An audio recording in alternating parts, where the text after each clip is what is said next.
Henry Lawson's schooling was short, often interrupted, and lasted only 3 years. He never learned to spell properly or grasped the basic rules of grammar during his days in a rough bush school. He later wrote, "It was built of bark and poles, and the roof was full of holes, and each leak in rainy weather made a pool. The walls were mainly cracks lined with calicos and sacks. There was little need for windows in the school." The shy and sensitive Henry was picked on by the other students who thought him odd, delicate, and girlish. They taunted him with the name of Balmy Harry. A short illness left him severely deaf. This further hindered his education and was to worsen in later years. It turned out his mother, Louisa, was to chart his course, for it was her obsession with literature which rubbed off on young Henry. At night she would read Charles Dickens, Edgar Allan Poe, and Henry's favourite, Daniel Defoe's Robinson Crusoe.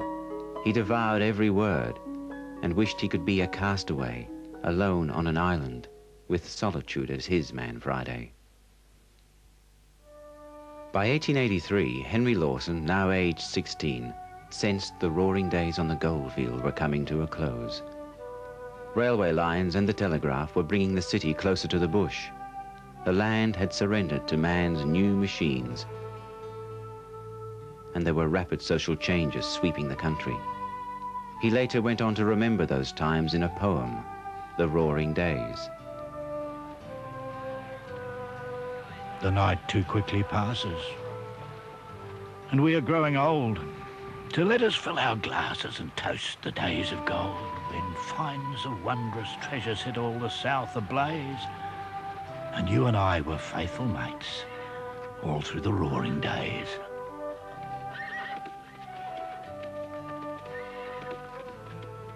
Oh, those golden days are vanished, and altered is the scene. The diggings are deserted, the camping grounds are green, the flaunting flag of progress is in the west unfurled. The mighty bush with iron rails is tethered to the world.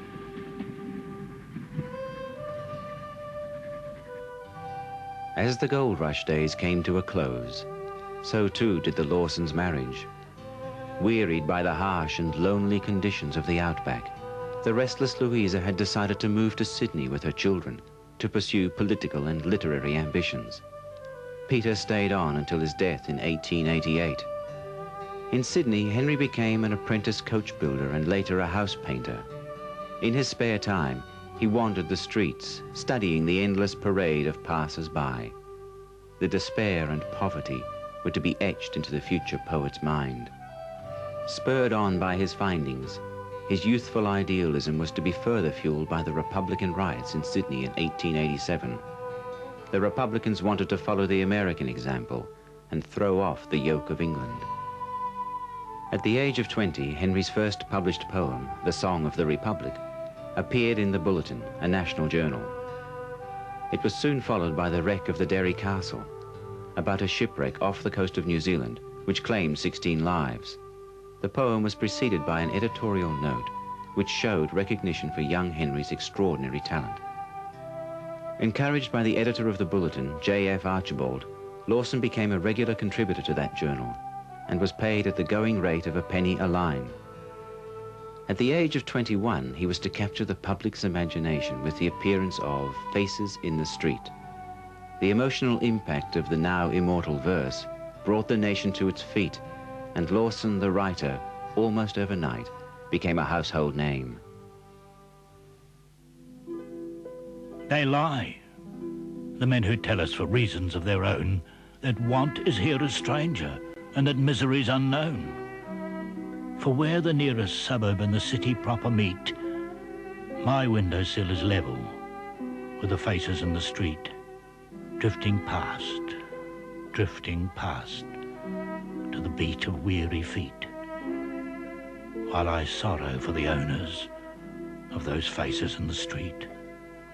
And cause I have to sorrow in a land so young and fair, to see upon those faces stamped the marks of want and care, I look in vain for traces of the fresh and fair and sweet, in sallow, sunken faces that are drifting through the street, drifting on to the scrape of restless feet.